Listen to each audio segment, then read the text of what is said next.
जब अखबार में बयान देखा कि न पक्ष न विपक्ष, सारा निष्पक्ष, तो गया के भारतीय जनता पार्टी के हमारे अनुसूचित जाति मोर्चा के जिला उपाध्यक्ष महोदय ने पूछा कि क्या सचमुच गया में पक्ष विपक्ष और निष्पक्ष ये लागू है। 20 तारीख को हमारे नौजवान पुत्र की हत्या हुई। 21 तारीख को जब तक कोर्ट में भी एफआईआर नहीं गया था, तब तक कांग्रेस के, राजद के और अभियुक्त बनाए गए लोग आईजी से मिलने चले गए, ठीक उसी तर्ज पर जैसे मैया मोरी मैं नहीं माखन खायो। और 24 तारीख को, 24 अक्टूबर को हम लोगों ने सारे तथ्य प्रस्तुत किए कि 10 मई 2022 को उपेंद्र पासवान जी ने इंफॉर्मेटरी पिटीशन दिया था। इस कारण से दिया था कि इनको चुनाव लड़ने से रोका गया था और धमकी दी गई थी कि आपके या आपके परिवार के सदस्य की हत्या की जाएगी। लेकिन सारे लोगों का ध्यान मोकामा की ओर तो गया, लेकिन गया के प्रत्याशी की ओर क्यों नहीं जा रहा है।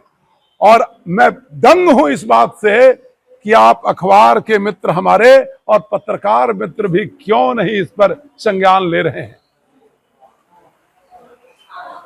और क्यों नहीं यहां के चुनाव आयुक्त से और ये ऑब्जर्वर से ये हम लोग भी जाएंगे, ये विजिल पर शिकायत करेंगे। लेकिन हम लोगों को मजबूर होकर के कानून का सहारा लेना पड़ा और आज गया के सीजीएम साहिबा ने एसपी साहब को निर्देशित किया है कि निष्पक्ष जांच की कार्रवाई हो और जो अभियुक्त है उस पर ठीक जो नियम है कि अगर हत्या का नामजद अभियुक्त है, हत्या के करने की शिकायत आई है तो उस पर कार्रवाई होनी चाहिए। मैं सिर्फ सोए हुए उन अधिकारियों को जो किन कारण से सोए हुए हैं मैं नहीं जानता। अभी चुनाव आयोग के नियंत्रण में पूरा प्रशासन है। मॉडल कोड ऑफ कंडक्ट लग जाने के बाद पूरा नियंत्रण, तो उनका ध्यान सिर्फ मोकामा में दुलारचंद यादव की हत्या करने वाले जिन पर आरोप लगा था सिर्फ उन पर क्यों है। वो भी प्रत्याशी थे, उनको गिरफ्तार किया गया। लेकिन यहां के कांग्रेस प्रत्याशी पर उपेंद्र पासवान जी ने सीधा आरोप लगाया है कि हत्या में वो शामिल है। उसके षड्यंत्र 3 साल पहले से धमकी दी जा रही थी। तो मैं सिर्फ आपके माध्यम से, जो क्या हमारी बात तो नहीं सुनी प्रशासन ने, चुनाव आयोग की बात को नहीं सुना गया कि प्रशासन ने, क्या न्यायालय की भी बात नहीं सुनेंगे। और अगर न्यायालय की बात नहीं सुनी जाएगी तो हमारे पास, आपके पास और आपके बाद सीधे जनता के बीच जाने के अलावा कोई उपाय नहीं है। मैं बस इतनी बात आपसे कहने के लिए आज मुखातिब हुआ था। और एक बात और कहना चाहता था कि बात इतने तक रुकती तो ठीक थी। कल 2 तारीख को पुनः धमकी दी गई केस को सुलह करने के लिए, उसका आवेदन भी कोतवाली में दिया है उपेंद्र पासवान जी ने, और उसके बावजूद भी कार्रवाई नहीं हुई। इन्होंने इसका सबका नाम लिखा है कि जो नामजद अभियुक्त हैं उनके लोगों के द्वारा दी गई है। कल की घटना, परसों रात की घटना है, जिसके लिए कल दिन को दिया गया था। और आज एसपी साहब से भी ये व्यक्तिगत रूप से मिले। नाम बताया था उस फोन पे, जो फोन आया तो उस दौरान किसी का नाम भी आया था। इस आवेदन में सारी बातें लिखी है। मैं ये सारी बातें उपेंद्र पासवान से आप पूछ ले सकते हैं कि फोन से धमकी दी गई, सीधे धमकी दी गई, लेकिन ये आवेदन हमारे सामने है जो मैं आपके सामने रख रहा हूं, जिस इसमें कोई नंबर मेंशन नहीं है। किस तारीख को दिया गया था? ये 2 तारीख को दिया गया है, 2/11 को दिया गया है। और इसमें मेयर महोदय द्वारा धमकी देने की बात स्पष्ट रूप से उल्लिखित की गई है। और जो इन्होंने प्रोटेस्ट पिटीशन दिया है कोर्ट में पहले 4-5 दिन पहले, उसमें भी कांग्रेस प्रत्याशी का नाम है अभियुक्त के रूप में, कि यह साजिशकर्ता के रूप में वो है। तो एक साजिशकर्ता को पकड़िएगा, दूसरे साजिशकर्ता को नहीं पकड़िएगा, तो इसका जवाब जनता के सामने देना होगा और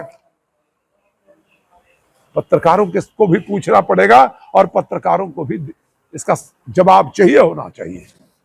दूसरी एक बात है, हम सब ने एफिडेविट दिया कि हम पर केस मुकदमा है, इसकी चर्चा मैंने आप पत्रकार मित्रों के सामने सुनी और उसका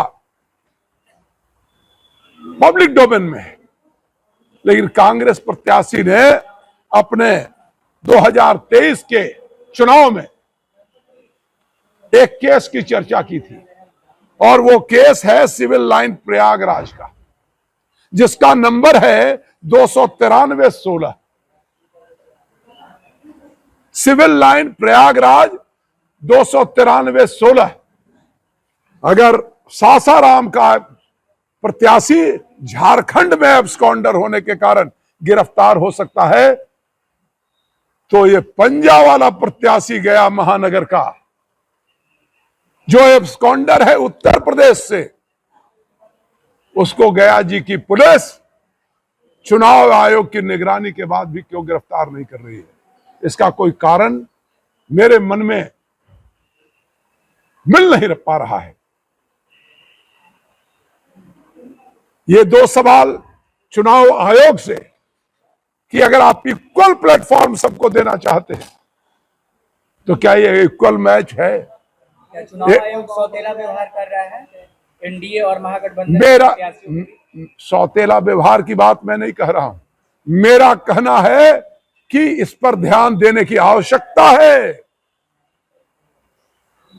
इस पर ध्यान देने की आवश्यकता है। मैं आप पर भी आरोप नहीं लगा रहा हूं, चुनाव आयोग पर भी नहीं लगा रहा हूं। हो सकता है मेरा समाचार आप न लिखें तो मैं आप पर पक्षपात का आरोप तो नहीं लगा दूंगा। मैं मानता हूं कि पत्रकार निष्पक्ष होते हैं, कई लोग होते हैं, उनका होगा, लेकिन हम आरोप नहीं लगाते हैं। हम अपनी बात को रख रहे हैं, चुनाव आयुक्त के सामने भी रख रहे हैं, यहाँ के जो ऑब्जर्वर हैं उनके सामने भी रख रहे हैं, प्रशासन के सामने भी रख रहे हैं, न्यायालय के सामने भी रख रहे हैं, जनता के सामने भी रख रहे हैं। आप माध्यम है, आप मान लिया नहीं चलाइएगा तो मैं तो ये आरोप नहीं लगाने वाला हूं कि फलाना पत्रकार जो है पक्षपात कर रहे हैं मेरे साथ। मैं तो लाइव चला रहा हूं। बड़ी खुशी की बात है, बड़ी खुशी की बात, आप लाइव चला रहे हैं, अन्य लोगों के लिए प्रेरणा दे रहे हैं। मैं आपको प्रेरक के रूप में मानता हूं। के एसपी थे, कहां गए आपको मालूम है? जेल गए, डिस्ट्रिक्ट मजिस्ट्रेट जेल गए,